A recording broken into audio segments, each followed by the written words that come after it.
जय जगन्नाथ। मु आज नहीं आसी गोटे दमदार वीडियो सहित मु बरा बनवाई हाफ किलो बिरी नहीं गोटे फाइन पेस्ट बन देछि। सेथिरे मु ऐड करुछि सुजी आउ स्वाद अनुसार लुण। देखुथिबे आपण माने मु टिके वीडियोटा को स्पीड कर देछि। एठी देखुथिबे चना जाय मनौछि। एटा मो आगुरु बतरे की रखी देथिली। सेथिरे आउथरे ऐड करछि भुसंग पत्र, अदा आउ मर्च।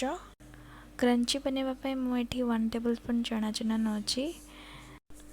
20 मिनिट्स पय एमती गुडे के छाडी देबे।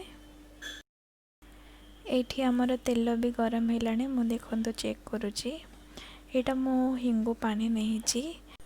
हिंगु पानी है कि मु गोटे गोटे बरा तेल कढ़ाई रे पकोछि। आपण देख पारुथिबे हाई टू लो फ्लेम रखिकी आपण बरा को पकेबे। के रंग हला पर्यंत छाणी नेबे।